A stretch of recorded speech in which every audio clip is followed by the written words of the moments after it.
নমস্কার বন্ধুরা, আমার কুকিং চ্যানেলে আবারও সবাইকে স্বাগত। মাইক্রো ওভেন ছাড়া গ্যাসের চুলায় একদম সহজেই চিকেন তন্দুরি বানিয়ে দেখাবো। এইভাবে আপনারাও বাড়িতে একবার বানিয়ে দেখতে পারেন। স্বাদ কিন্তু একদম রেস্টুরেন্টের মতো হবে।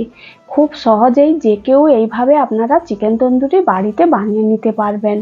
বানানো খুবই সহজ, খেতে কিন্তু দুর্দান্ত হয়। চিকেন তন্দুরি বানানোর জন্য আমি এখানে বেশ কয়েকটা লেগ পিস নিয়েছি। লেগ পিসগুলো খুব ভালো করে ধুয়ে পরিষ্কার করে জল ঝরিয়ে নিয়েছি।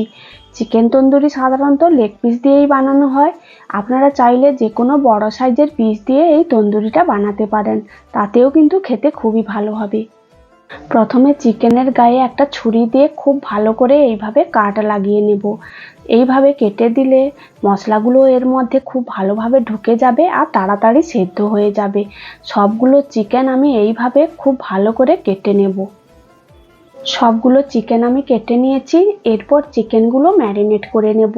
প্রথমে এর মধ্যে দিয়ে দেব বেশ খানিকটা কাশ্মীরি লঙ্কার গুঁড়ো।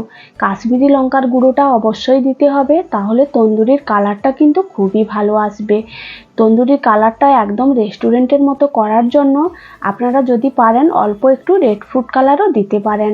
আর দিয়ে দেব কিছুটা গোলমরিচের গুঁড়ো আর পরিমাণ মতো হলুদের গুঁড়ো। তারপর এর মধ্যে দিয়ে দেব বেশ খানিকটা টক দই। টক দইটা একটু বেশি করেই দিতে হবে। 1 চামচের মতো ধনে জিরের গুঁড়ো, 3 চামচের মতো তন্দুরি মশলা। তন্দুরি মশলাটা একটু বেশি করেই দিতে হবে, তাহলে একদম রেস্টুরেন্টের মতো খেতে হবে। আর তন্দুরি মশলা যদি বাড়িতে না থাকে, একটু বেশি করে গরম মশলার গুঁড়ো দিলেও হবে। তারপর এর মধ্যে দিয়ে দেব 1 চামচের মতো চাট মশলা আর 2 চামচের মতো আদা রসুন কাঁচা লঙ্কার পেস্ট।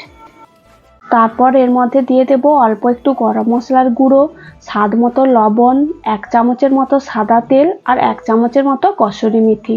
কসুরি মেথিটা অবশ্যই দিতে হবে, তাহলে এর ফ্লেভারটা কিন্তু খুবই ভালো আসবে। সব উপকরণ চিকেনের মধ্যে দেওয়া হয়ে গেছে। এরপর মশলাগুলো চিকেনের সঙ্গে খুব ভালো করে মেখে নিতে হবে।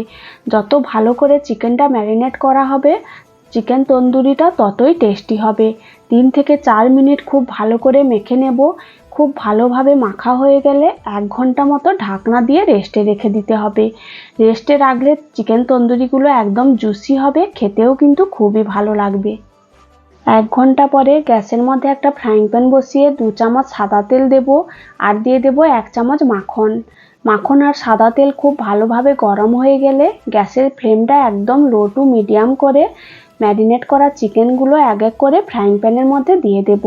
চিকেনগুলো দিয়ে একদম লো আঁচে ঢাকনা দিয়ে এক সাইড 5 থেকে 7 মিনিট খুব ভালো করে রান্না করে নেব। 5 থেকে 6 মিনিট পর ঢাকনাটা খুলে খুব ভালো করে উল্টে দেব। হালকা ভাজা হয়ে গেলে উল্টে আবারও ঢাকনা দিয়ে এক সাইড আবারও 5 থেকে 6 মিনিট রান্নাটা করে নেব। এইভাবে উল্টে পাল্টে ঢাকনা দিয়ে 40 থেকে 45 মিনিট একদম লো আঁচে রান্নাটা করে নিতে হবে। তাহলে চিকেনগুলো খুব ভালোভাবে সেদ্ধ হয়ে যাবে, খেতেও কিন্তু খুবই ভালো লাগবে। এইভাবে উল্টে পাল্টে ঢাকনা দিয়ে দিয়ে 40 থেকে 45 মিনিট খুব ভালো করে তন্দুরিটা রান্না করে নিয়েছি। একদম সেদ্ধ হয়ে এসেছে আর এটার মধ্যে একদম জল দেওয়ার দরকার নেই। এই চিকেন থেকে যে জলটা ছাড়বে ওটাতেই পুরো রান্নাটা হয়ে যাবে। তারপর আর একটু শুকনো শুকনো হয়ে এলে নামিয়ে নেব।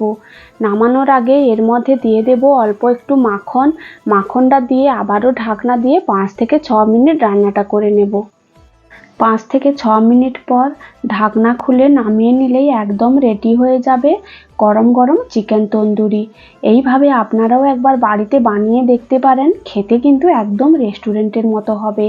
ভিডিওটি ভালো লাগলে লাইক, কমেন্ট, শেয়ার ও আমার চ্যানেলটা সাবস্ক্রাইব করে দেবেন।